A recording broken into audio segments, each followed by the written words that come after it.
When one man defied the beige regime fire. Think living in a suburban neighborhood in America is peaceful, civilized, drama-free? Think again. This is the story of a completely average man who did something no one dared to do. He painted his garage door a different color. Artist palette, and just like that. Camera, he was watched. Camera with flash, photographed daily. Money with wings, fined $150 per day, like a character in a dystopian HOA novel. All because he refused to live in a world controlled by the tyranny of beige. This wasn't just a garage door. This was a rebellion, a movement, a full-blown aesthetic uprising. And the man leading it? Not a superhero, not a lawyer, just John, a dude with a paint roller and a dream. If you think the HOA is just about mowing lawns and sending friendly letters, wait until you hear the story. Because in Willow Creek, you're not truly free until the HOA says you are. Movie camera, let's begin. The story of the man who challenged beige starts now. John and his wife, Linda, had lived in Willow Creek for 5 years. It was the kind of neighborhood you'd see in a home improvement magazine. Every house a mirror of the next, each lawn trimmed with military precision, and residents who smiled just a second too long. The sidewalks were always clean, the mailboxes freshly painted, and the lawns? Always cut to exactly 2.5 inches, as if the grass had been trained in a boot camp. Flags? Oh, they didn't just hang flags here. No, in Willow Creek, flags were installed on HOA-approved poles at a perfect 45-degree angle, facing the sunrise. Anything else was considered rebellious. And then there was the HOA handbook, a spiral-bound Bible of do's, don'ts, and for the love of God, never try that. Over 300 pages of regulations, illustrations, color palettes, and landscaping expectations, plus an appendix on acceptable wind chime sounds. Linda once joked it had more rules than their marriage. The Saturday spark. One fine Saturday morning, birds chirping, sun shining, the kind of morning that makes you believe in fresh starts, John stepped out onto the driveway with a mission. He looked at their garage door, took a sip of coffee, and frowned. "It's like looking at toast," he muttered. Linda, reading the newspaper on the porch, glanced up. "The dry kind. No butter. Not even jam," John added. The door had been original willow beige, the standard garage color approved back in 2014, the same year the HOA banned inflatable Christmas decorations taller than 3 feet after one resident snowman obstructed the aesthetic flow of the cul-de-sac. John had had enough. Enough of beige. Enough of blending in. So, he went to the hardware store, browsed the paint samples like a man choosing a new identity, and returned home triumphantly with a gallon of Misty Gray, a soft, modern, sophisticated hue that whispered class and whispered louder, "I'm not like the other garage doors." The repainting. He spent the afternoon transforming the door. Brush stroke by brush stroke, beige gave way to gray. Linda brought him fresh lemonade every hour, served in a tall glass with mint and a straw. Neighbors passed by and waved. One of them, Greg from 2 houses down, even stopped to say, "That's a nice color, John. Makes the house pop." Even the mailman, who rarely did more than grunt, offered a thumbs up. "Nice color, man." By 4 p.m., John stood back, sweating but satisfied. The gray shimmered under the sunlight. The garage no longer looked like toast. It looked like it belonged in an upscale ad for mid-century modern living. But then, as John washed the roller in the driveway, a soft click echoed from across the street. He turned. On the sidewalk stood a woman in khakis, a polo shirt tucked in too tightly, and oversized sunglasses. She held a phone up, not for a selfie, but clearly taking pictures of the garage. She didn't wave. She didn't smile. She just turned and walked away, scribbling something into a leather notebook as she disappeared down the block. John blinked. "That's weird," he muttered. Linda leaned over from her chair. "Was that Brenda from the HOA?" John shrugged. "Maybe. Probably just out for a walk." What he didn't know, what he couldn't know, was that Brenda wasn't just walking. She was on assignment 7C, Neighborhood Color Compliance Audit. And she had just marked John's house with a silent but deadly label. NON compliant. 3 days later. It all started so innocently. John walked to his mailbox in his slippers, still sipping coffee, humming a tune. Birds chirped. The air smelled like fresh mulch and passive aggression. He opened the mailbox, expecting coupons for pizza or a reminder from the dentist. But instead, there it was. A thick, ominous envelope, the kind you'd expect from the IRS or an angry Hogwarts. In bold, bloody red letters. Willow Creek HOA. Notice a violation. He blinked, tilted his head. Was it a birthday card? A prize announcement? A special invite to the annual neighborhood chili cook-off? He opened it. Page facing up the letter of doom. Dear Mr. Thompson, your garage door color does not match the pre-approved palette listed in Section 12B of the 2014 Aesthetic Guidelines. You are hereby instructed to repaint it to original beige within 7 days. Failure to comply will result in a fine of $150 per day. And below, a cheerful PS. Thank you for helping keep Willow Creek beautiful. Smiling face with smiling eyes. John stared at the letter like it had personally insulted his grandmother. Linda peeked over his shoulder. $150 a day. For paint. She gasped so loud the dog across the street barked in response. John laughed. Not a normal laugh. That I'm definitely fine but not really kind of laugh. This has to be a joke. Right? Like a prank? Ashton Kutcher's gonna pop out from behind the bushes yelling, "You got punked." Right? But no. No cameras. No Ashton. No punchline. Only the cold, beige reality of suburban tyranny. Police Garlight the Watcher appears. The next morning, John was watering the hydrangeas when he noticed a figure. Across the street. Standing still. Too still. A woman in her mid-50s, khakis perfectly creased, shirt tucked with military precision, clipboard clutched like the Book of Judgment. She was wearing oversized sunglasses, the kind that say, "I don't want to see the joy in the world." And she was snapping pictures of his garage from every angle, like it was a crime scene. John waved awkwardly. She didn't wave back. Instead, she scribbled in her notebook like a detective in an episode of CSI, Homeowners Edition. He squinted. Her name tag caught the morning light like a villain reveal in a telenovela. Brenda, HOA Compliance Officer.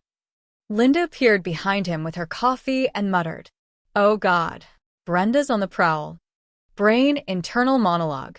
John's brain raced. Wait, they're serious? They're really going to find me? Over a color? It's gray. Not neon pink. Not radioactive slime green. It's literally called Misty Gray. It's a calm, soothing color. It's the color of rainy mornings and thoughtful podcasts. And then, oh no, am I a rebel now? Is this how it starts? He looked down at his hands. Paint-stained. Trembling. The hands of a man who just wanted to make his house pop and accidentally triggered a suburban war. John hadn't just painted a door. He had committed an act of rebellion against the kingdom of beige. And Brenda? She wasn't here to negotiate.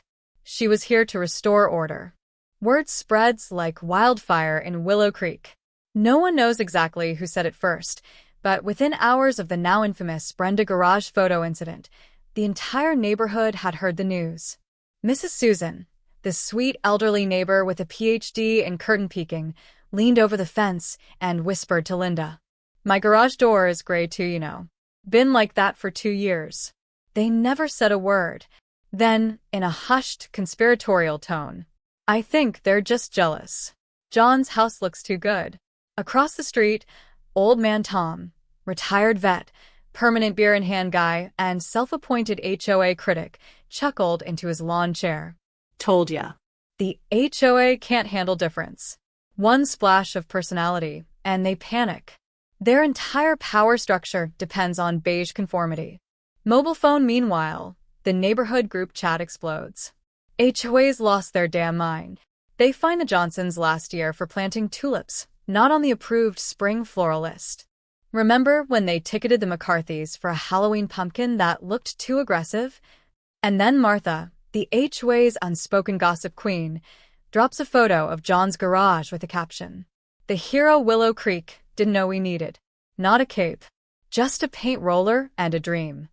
John, the mild-mannered man who only wanted a nicer-looking garage door, had suddenly become a suburban legend. Not because he painted well, but because he dared to defy the Beige Empire. That night, John dreamed of himself standing in the center of Willow Creek Park, wearing a robe patterned with garage doors, holding his silver paint roller high like the sword of destiny. Around him, hundreds of neighbors raised their fists and chanted, "Down with beige. Freedom for Misty Gray." And, in the distance, Brenda, gripping her clipboard like it held the balance of the universe, screamed into the wind, "No!" That shade was not pre-approved. After 3 nights of stewing in HOA-induced rage and watching too many YouTube videos titled, "How to Fight Your HOA Legally," John decided it was time to go full diplomatic. No more passive-aggressive looks. No more muttering, "This is ridiculous," every time he passed his own garage door. It was time to write a letter. Not just any letter. A formal, eloquent, printed in Times New Roman kind of letter.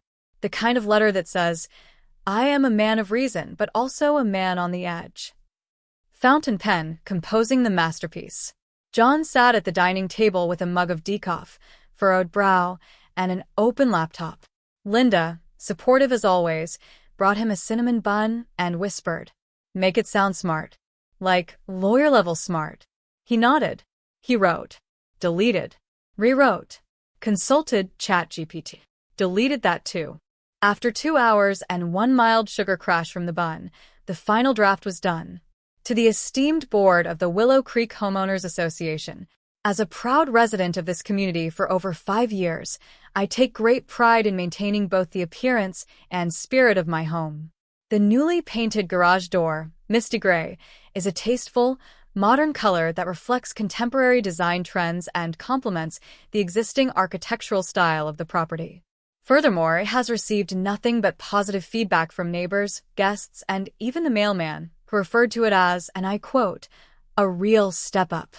I therefore respectfully request an exemption to retain the current finish. With warm regards, John Thompson, 1041 Oak Leaf Drive, Willow Creek, HOA Region 3, Subdistrict B, Color Code Cluster 9. He printed the letter on high-quality resume paper, slid it into an envelope with care, and even sealed it with a little sticker of a smiling house. Linda added, "You should have included a picture of Brenda frowning. Just for contrast." Open mailbox with raised flag returned to sender, of doom. 2 days later, the mailbox spat out a reply with surgical precision. Envelope, thin, unfriendly, smelled faintly of printer toner and judgment. John tore it open with the same energy one opens a jury summons. Inside, a single sheet. No salutation. No signature. Just, "Request denied. Exceptions will not be considered this quarter. Failure to repaint will result in legal action." Underneath, like a cherry on the most joyless Sunday, was a full-color photo of John's house, taken from a slightly elevated angle. Was Brenda using a drone now?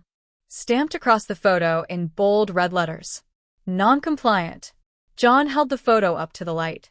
"Why does this look better than my last family portrait?" Speech ballooned the reactions. Linda was already pacing. Legal action? For a color? What next? They gonna send the beige police to arrest us in the middle of the night? John just sat there, silent, staring at the photo like it personally insulted his ancestors. Then he stood up, walked over to the garage, placed one hand gently on the Misty Gray, and whispered, "They fear you." Brain John's inner monologue. They can't handle it. One man, one paint roller, one act of tasteful defiance. This isn't about property value. This is about control. They want beige. They demand beige. But I gave them soul. I gave them character. I gave them Misty Gray. House with Garden. The war was no longer about paint. Brenda thought this was just a case of non-compliance. She was wrong. This was now personal. It wasn't just about a garage door anymore. It was about freedom of expression, about artistic liberty, about standing up for your right to not live in a cul-de-sac that looks like a government-issue printer test page. And John? He was no longer just a homeowner. He was a man with a cause. After the entire neighborhood had unofficially crowned John the garage door rebel of Willow Creek, he knew he had to make a move. So, he did what any reasonable suburban dad would do in the face of tyranny. He wrote a strongly worded letter. Envelope the appeal. John sat down at his kitchen table, lit only by the glow of justice and the fridge light. He cracked his knuckles, opened his laptop, and typed with the fury of a man who'd seen too many neutral tones. To the esteemed board of Willow Creek. The new garage door color aligns with modern design trends and has received overwhelmingly positive feedback from neighbors. It enhances property value, inspires creativity, and, frankly, looks amazing. I respectfully request an exception to retain the Misty Gray finish. He printed it on fancy paper. He signed it with flourish. He even spritzed the envelope with a bit of Linda's lavender linen spray for good luck. And off it went. Open mailbox with raised flag, the verdict. 2 days later, the mailman dropped off a suspiciously thin envelope. No lavender scent. No love. Just judgment. Request denied. Exceptions will not be considered this quarter. Failure to repaint will result in legal action. And, because cruelty must be efficient, they attached a photo of his house, complete with a timestamp and a bold red label that screamed, non-compliant. The photo angle? Weirdly professional. Too much depth of field. Linda squinted at it. Wait, did Brenda use a DSLR? John didn't answer. He was already online. Movie camera surveillance mode activated. He bought a motion-activated security camera with night vision, a weather shield, and, because why not? Two-way audio. He mounted it discreetly above the garage just under the gutter. From that day forward, every morning like clockwork, Brenda marched by with clipboard in hand, the HOA stormtrooper in khakis and orthopedic shoes. She'd stop, squint, snap a photo, scribble in her notebook, then vanish into the hedges like a compliance ninja. John watched her live from his phone. It became part of his routine. Coffee. Toast. Brenda watch. One morning, as she aimed her phone, John leaned into the camera mic and chirped. Smile, Brenda. Brenda did not smile. Brenda never smiles. Brenda is powered solely by bylaws and spite. Money with wings the fine. A week passed. Then came the letter. Inside was a bill. A very official, HOA-branded invoice with Helvetica font and zero mercy. $450 fine. Reason: failure to comply with repaint order. Linda nearly exploded. $450. Are they insane? That's half a washing machine. John just stared at the letter, eyes narrowing, breathing slow. He walked to the garage, stood before the glorious Misty Gray, and whispered, They want war? They've got one. Linda peeked out from behind the curtain. Are you okay? John turned, eyes blazing like a dad who'd been pushed too far. No. I'm not painting that door, Linda. Pause. We fight. Cue dramatic music. Cue wind blowing through his suburban driveway. Cue the neighbor's cat dramatically leaping onto a recycling bin. This wasn't about pain anymore.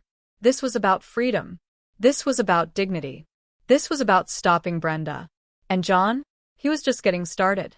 It was the third Thursday of the month, a sacred day in Willow Creek.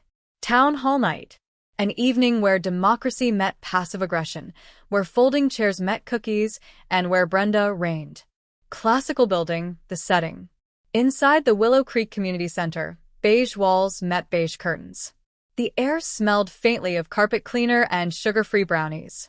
A folding table stood at the front with 5 board members seated in a row, each equipped with a water bottle, a stern face, and the ancient scrolls of the HOA handbook. And at the center, Brenda, clipboard in hand, hair pulled back tighter than HOA regulations themselves, glasses on a chain, dressed in the exact color she hoped everyone would paint their garage. John entered the room like a cowboy walking into a saloon, but with more eye bags and less theme music. He brought backup. Linda, holding a folder labeled evidence with glitter stickers. Mrs. Susan, armed with a tray of passive-aggressive lemon bars. Old Man Tom, wearing a shirt that read, "I survived HOA 08. Other neighbors trickled in, whispering like it was a courtroom. "That's the guy with the gray door. He's got guts." I heard Brenda's preparing a color violation spreadsheet just for him. Microphone, the show begins. Brenda stood first. "Before we begin tonight's discussion on garden gnome height regulations, we have a matter of non-compliance regarding a garage door." She didn't say John's name. She didn't need to. Everyone turned toward him. He stood, cleared his throat, pulled out his letter. But no, he didn't need it now. This was a speech moment. Studio microphone, the speech. "Fellow neighbors, board members, HOA elite," John began.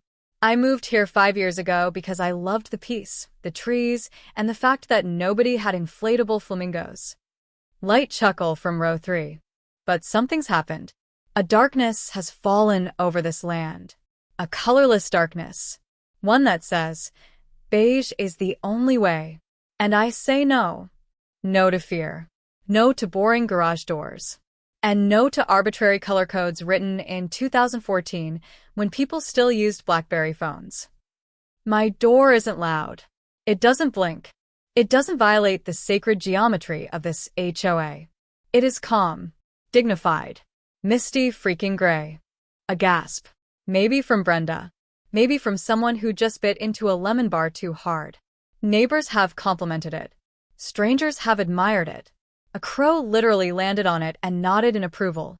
And yet, I've been fined, threatened, watched, photographed from multiple angles with suspicious lighting. John held up the infamous and no-compliant photo. Someone booed. "I didn't come here to fight. I came here to live." But if standing up for one man's right to tasteful exterior finishes is a fight, then so be it. Applause. Real applause. Even Brenda blinked. Ballot box with ballot, the vote. The room buzzed with energy. Brenda whispered furiously to the chairperson. The board huddled like football coaches debating a risky play. Finally, the HOA president, a man whose mustache had never seen joy, stood. "We will now take a vote on whether to approve Misty Gray as an acceptable color under Section 12B. Everyone leaned forward. Vote 1, yes. Vote 2, yes. Vote 3, reluctantly yes. Vote 4, I abstain because I'm colorblind. Brenda, absolutely not. Final vote, 3-1-1. Motion passes. Misty Gray was now legal. Partying faced the aftermath. The crowd cheered. Linda cried. Tom fist-pumped and pulled out a can of gray paint from under his seat. Brenda stormed out of the room in slow motion, her clipboard trembling, eyes squinting into the fluorescent light like a villain disappearing into the mist. John stood tall. No cape. Just khakis and a quiet sense of victory. Brain final voiceover for your video ending. And so, the people of Willow Creek reclaimed their color. Not through violence, not through rebellion, but through baked goods, bold speeches, and the courage to challenge beige oppression. A week after the vote, Willow Creek was no longer the same. The cookies still appeared at every meeting. The flags still flew at exactly 45 degrees. But something had shifted, something powerful. Hope. House with Garden, the rise of Misty Gray. From House 1041, John's house, a quiet revolution began. Mrs. Susan repainted her back door misty blue, then claimed it was a mix-up at the store. Tom? He spray-painted his mailbox gray and dared Brenda to say something. A kid down the street chalked on the sidewalk. Beige is boring. Another neighbor went full activist and staked a sign in their yard. John Thompson, our door, our voice. Clapping hands, the legend grows. At the next Sunday neighborhood barbecue, John was presented with a golden paint roller mounted on a wooden plaque reading, "The first to paint differently." Linda cried.